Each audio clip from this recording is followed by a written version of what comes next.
అంబేద్కర్ జయంతి ఉత్సవాల్లో ముఖ్యమంత్రి చంద్రబాబు మాట్లాడుతున్నారు. రాజధాని ప్రాంతంలోని శాఖమూరు నుంచి ప్రత్యక్ష ప్రసారం ద్వారా చూద్దాం. జీవితంలో బాగా సెటిల్ అయ్యేదని కూడా అవకాశాలు ఉన్నాయి. కానీ ఒకటే ఆలోచించాడు, ఎవరైతే ఆ రోజు చూస్తే అందరితో పాటు గుర్రపు బగ్గీలు కూడా ఎక్కడానికి వీల్లేదు, ఎడ్ల బండులు ఎక్కడానికి వీల్లేదు, తరగతి గదుల్లో కూర్చోవడానికి వీల్లేదు, బావుల్లో నీళ్లు సమానంగా తీసుకోవడానికి వీల్లేదు, గుడికి బడికి కూడా వెళ్ళకూడదు. ఇలాంటి చాలా అన్యాయాలు, మనిషిని మనిషిగా చూడలేని మనస్తత్వం. ఆ రోజు ఒకటే నిర్ణయం చేసుకున్నాడు, నా జీవితం ఈ పేదవాళ్ళకి అంకితం.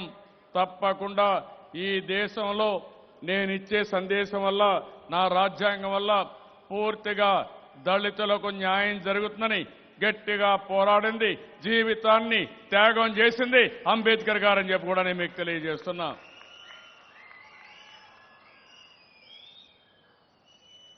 ఆ రోజు ఆయన ఆలోచించి రాసినప్పుడు రాజ్యాంగం ఓసారి చూస్తే వ్యక్తులు వ్యవస్థలుగా చేసినప్పుడు ఒక నిర్దిష్టమైన ఆలోచనతో ముందుకు పోతారు. కేంద్ర మాజీ మంత్రి ఆ రోజు కృష్ణమాచారి గారు మాట్లాడారు, రాజ్యాంగాన్ని అమలు చేసే రోజున ఆయన మాట్లాడింది, రాజ్యాంగాన్ని రాయడానికి 7 మందికి అప్పచెప్తే ఒకరు రాజీనామా చేశారు, ఇంకొకరు రాజకీయాల్లోకి పోయారు, ఇంకొకరు అమెరికాలో నుండిపోయారు, మరొకరు మరణించారు. రచనా భారాన్ని మొత్తం ఒక ఆయన ఢిల్లీకి దూరంగా ఉన్నాడు. అందువల్ల రచనా భారాన్ని మొత్తం అంబేద్కర్ గారే చేశారంటే అది అంబేద్కర్ గారికి ఉండే పట్టుదల, దృఢ సంకల్పం అని చెప్పి కూడా నేను మీకు తెలియజేస్తున్నా. ఆయన ఆ రోజు కూడా మీరు ఒకసారి చూస్తే ఆయనకు ఒక స్పష్టత ఉంది. ఆ స్పష్టత చూసినప్పుడు ఆయన ఒక మాట చెప్పాడు, రాజ్యాంగం ఎంత మంచిదైనా దాన్ని అమలు చేసేవాళ్ళు చెడ్డవారైతే అది కూడా చెడ్డదైపోతుంది. రాజ్యాంగం ఎంత చెడ్డదైనా దాన్ని అమలు చేసేవాళ్ళు మంచి వాళ్ళైతే అది కూడా మంచిదైపోతుందని ఆ రోజే చెప్పిన వ్యక్తి అంబేద్కర్ గారని చెప్పి కూడా నేను మీకు తెలియజేస్తున్నా. అంటే ఆయన ఉద్దేశం, ఈ దేశంలో మంచి నాయకత్వం రావాలి, ఈ రాజ్యాంగ స్ఫూర్తిని తీసుకోవాలి, భావి తరాల భవిష్యత్తు కాపాడాలి, ఈ దేశంలో అంటరానితనం పూర్తిగా పోవాలి, పేదరికం పూర్తిగా పోవాలి, మనుషుల్ని మనుషులుగా చూడాలి. అదే ఆయన ఆశించారు, ఆ స్ఫూర్తితోనే పనిచేశారు. ఇంకొక మాట కూడా ఆయన మాట్లాడాడు, భారతదేశం సాధారణ పరిస్థితుల్లో సమాఖ్యగాను, అత్యవర పరిస్థితుల్లో ఒక కేంద్ర ప్రభుత్వంగా వ్యవహరిస్తుందని చెప్పి కూడా చెప్పాడు. రాజ్యాంగ స్ఫూర్తికి నాంది పలికిన వ్యక్తి అంబేద్కర్ గారని చెప్పి కూడా నేను మీకు తెలియజేస్తున్నా. మన నాయకుడు ఎన్టీ రామారావు గారు తెలుగుదేశం పార్టీ పెట్టినప్పుడే చెప్పాడు, నాకు స్ఫూర్తి అంబేద్కర్ గారని చెప్పి ఆయన ఆశయాల్ని తూచా తప్పకుండా అమలు చేసింది ఎన్టీ రామారావు గారు. ఈ నెలలో 3 మహానుభావులు పుట్టారు. మొదటిసారి మనం అందరం కూడా జగజ్జీవన్ రామ్ గారి యొక్క జన్మదినాన్ని జరుపుకున్నాం. అదే సమయంలో పూలే గారి జన్మదినాన్ని జరుపుకున్నాం. ఈరోజు 127వ అంబేద్కర్ జయంతిని జరుపుకుంటున్నాం. ఇది ఒక స్ఫూర్తిదాయకం, ఇది ఒక అదృష్టం. ఒక సామాజిక న్యాయం కోసం, బడుగు బలహీన వర్గాల కోసం, ఈ దేశ భవిష్యత్తు కోసం నిరంతరం పోరాడిన వ్యక్తులు ఈ 3 వ్యక్తులు. వాళ్ళ ఆశయాల్ని అమలు చేస్తామని చెప్పి అమలు చేసింది తెలుగుదేశం పార్టీ. దీనికి కారణం ఎన్టీ రామారావు గారు చూపించిన చొరవ ఈ పేదవాళ్ల పట్ల అని చెప్పి కూడా నేను మీకు తెలియజేస్తున్నా. ఎన్టీ రామారావు గారు ఒకే మాట చెప్పారు, సమాజమే దేవాలయం, పేదవాళ్లే దేవుళ్ళు, అలాంటి పేదవాళ్ల కోసం సేవ చేస్తానని నిరంతరం పనిచేసిన వ్యక్తి ఎన్టీ రామారావు గారు అని చెప్పి కూడా నేను మీకు తెలియజేస్తున్నా. ప్రజలపైన ఏ విధంగా ప్రభావితం చేశాయో అది కూడా ఎప్పటికప్పుడు రీసెర్చ్ చేస్తూ భావి తరాలకు ఒక ఆదర్శంగా తీసుకుపోవడానికి ఈ స్మృతివనం ఒక స్థానంగా ఉంటుంది, ఒక ప్లేస్గా ఉంటుందని చెప్పి కూడా నేను మీకు తెలియజేస్తున్నా. ఈరోజు ఈ ప్రభుత్వం ఒకటి ఆలోచిస్తున్నాం, దీన్ని రాబోయే రోజుల్లో ఈ సంవత్సరం ఎండుకి అంబేద్కర్ గారి స్టాచ్యూ రావాలి. 18 నెలల్లో ప్రాజెక్టు పూర్తయ్యేట్టుగా అన్ని కార్యక్రమాలు చేయమని ఆదేశిస్తున్నా. తప్పకుండా చేసి మళ్ళీ మనం ఇనాగరేషన్ చేసుకుంటాం. ఫౌండేషన్లు వేయడం ఎంత ముఖ్యమో దాన్ని అమలు చేయడం కూడా అంతే ముఖ్యం. ఇంకో పక్క మీరు ఒకసారి చూస్తే ఎంతో మంది నాయకుల్ని ఆ రోజు అంబేద్కర్ గారిని కాంగ్రెస్ పార్టీ అవమానం చేసే పరిస్థితి వచ్చింది. ఆయన పోటీ చేస్తే ఓడించారు. ఆయనకు భారతరత్న ఇవ్వలేదు. ఎన్టీ రామారావు గారు నేషనల్ ఫ్రంట్ చేసిన తర్వాతనే విపి సింగ్ హయాంలో అంబేద్కర్ లాంటి వ్యక్తికి భారతరత్న వచ్చింది. అదే సమయంలో ఈరోజు మీరు చూస్తే జగజ్జీవన్ రామ్ గారు కానీ అంబేద్కర్ గారు కానీ సముచితమైన గౌరవం లభించింది. తెలుగుదేశం పార్టీ హయాంలోనే గౌరవం లభించే పరిస్థితి వచ్చింది. ఎన్నో కార్యక్రమాలు, సంక్షేమ కార్యక్రమాలు తీసుకున్నాం, అభివృద్ధి కార్యక్రమాలు తీసుకున్నాం, అన్ని కార్యక్రమాలు సమర్థవంతంగా నిర్వహించాం. ఈరోజు ఈ పేదవాళ్ల కోసం మీరు ఒకసారి చూస్తే ప్రత్యేకంగా పేదవాళ్లు ఎస్సీల్లో ఎక్కువగా ఉన్నారు, ఎస్టీల్లో ఎక్కువగా ఉన్నారు, వెనుకబడిన వర్గాల్లో ఎక్కువ ఉన్నారు. వీరందరి కోసం ఆలోచించిన పార్టీ తెలుగుదేశం పార్టీ. పేదవాడు ఉండవలసింది గుడిసెలో కాదు, పక్కా ఇళ్లలో ఉండాలని దేశంలోనే మొట్టమొదటిసారి పర్మనెంట్ బిల్డింగులకు శ్రీకారం చుట్టిన పార్టీ ఈ తెలుగుదేశం పార్టీ. ₹2 కేజీ బియ్యం, సగం ధరకే చీర దోవతి, గురుకుల పాఠశాలలు, ఇవన్నీ కూడా ఆ రోజు తీసుకురావడం జరిగింది. నేను ఇప్పటికీ ఒకటే ఆలోచించాను, ఇన్ని సంవత్సరాలైంది, ఇంకా అంటరానితనం ఉంది. టీ కొట్టుల్లో 2 గ్లాసుల విధానం ఉందనే ఉద్దేశంతోనే పున్నయ్య గారిని ఒక కమిషన్గా వేసి రికమెండేషన్లు తెప్పించి ప్రజల్లో చైతన్యం తీసుకొచ్చి నిరంతరం మీకోసం పోరాడిన పార్టీ తెలుగుదేశం పార్టీ. ఊరికే మాట్లాడడం కాదు, తగిన ఫలితాలు రావాలని, దానికి ఎక్కడికక్కడ చొరవ చూపించాలనే ఉద్దేశంతోనే ఆ రోజు కేఆర్ నారాయణన్ని ప్రెసిడెంట్ ఆఫ్ ఇండియాకు చొరవ తీసుకున్నాం. బాలయోగిని స్పీకర్గా పెట్టాం, ప్రతిభా భారతిని స్పీకర్గా, అసెంబ్లీ స్పీకర్గా పెట్టాం, మాధవరావుని చీఫ్ సెక్రటరీగా చేశాం. ఇప్పుడు కూడా వేదిక పైన ఉన్నారు నాయకులు, మీరు చూశారు.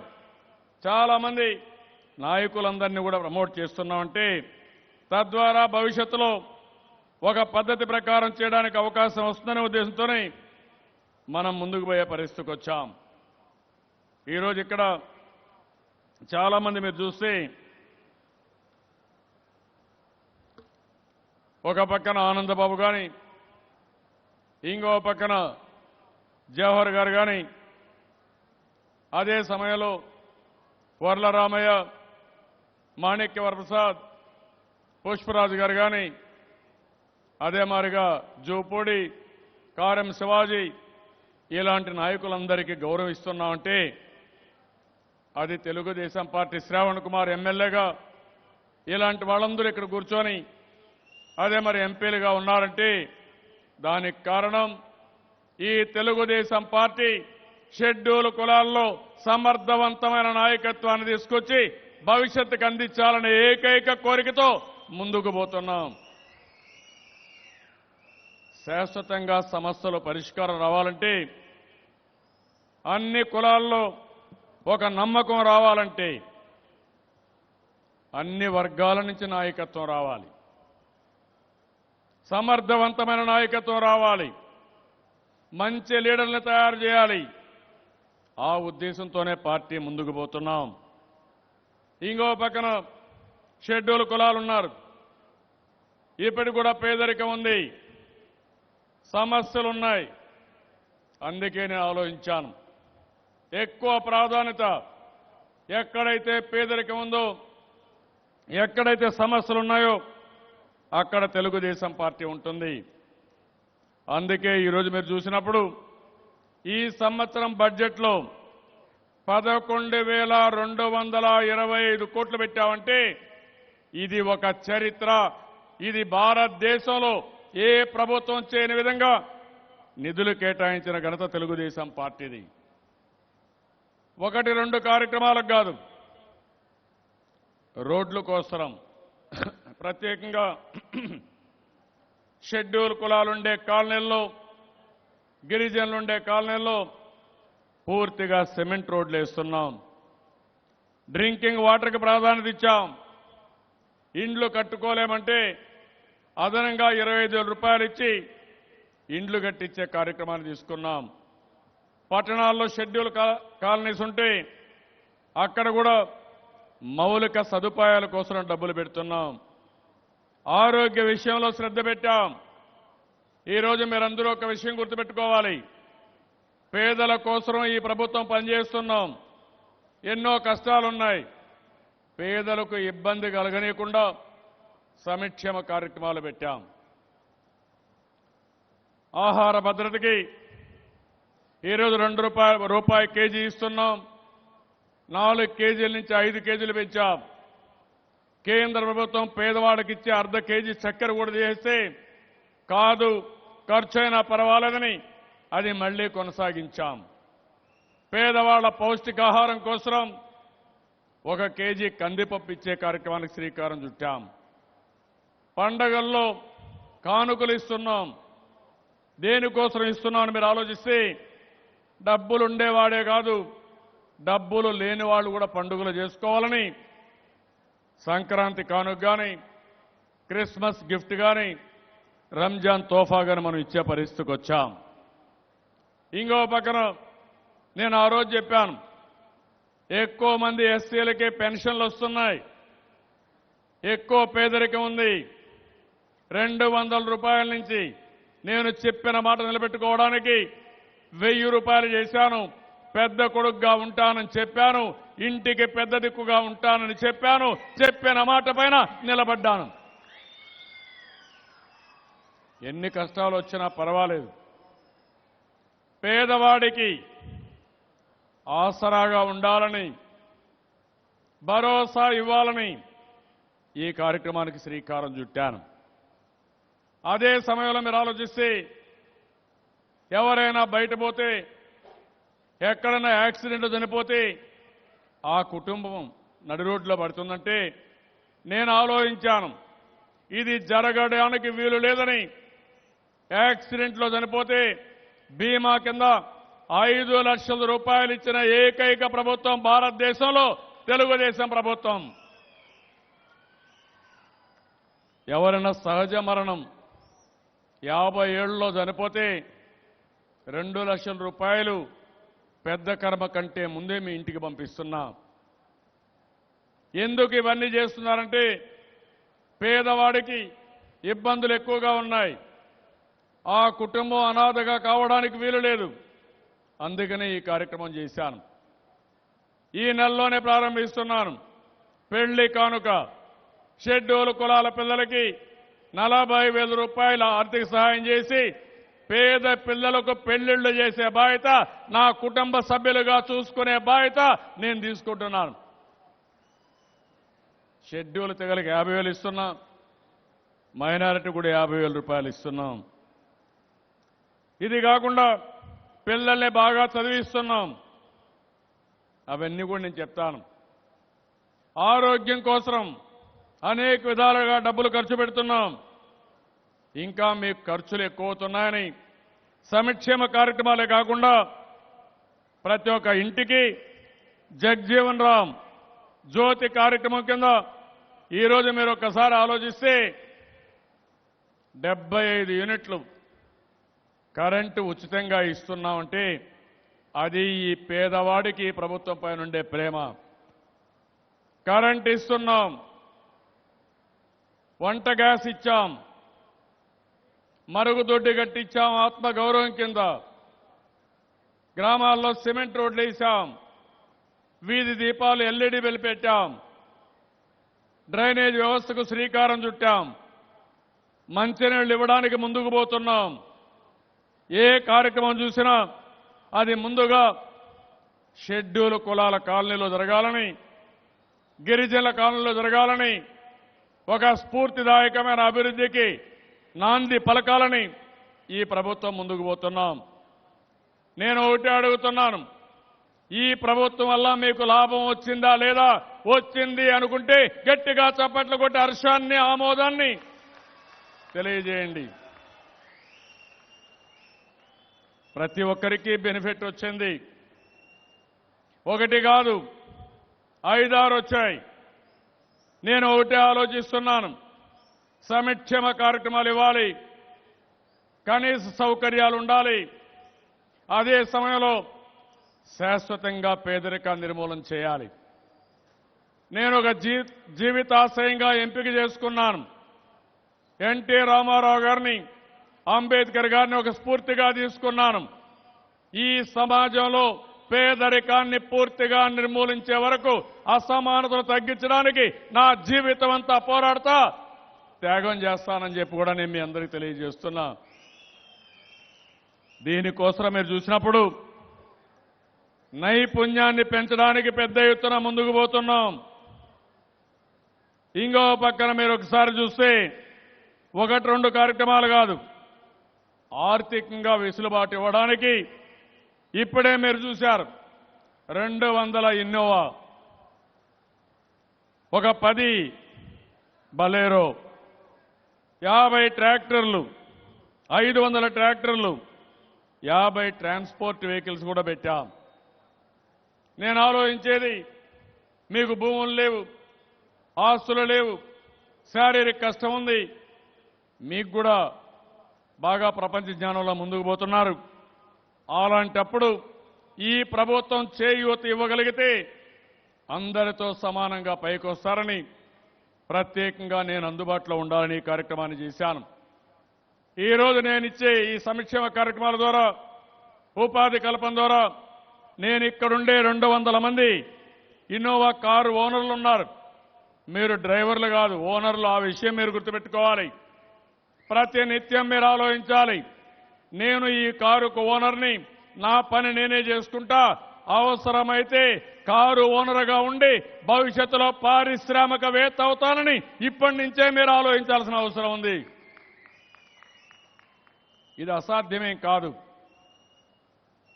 మీరు ఒకసారి డబ్బులు సంపాదించే ఆలోచన వస్తే, ఒకసారి మీరు జయప్రదం చేయగలిగితే భవిష్యత్తులో ఇంకా ముందుకు పోతారు.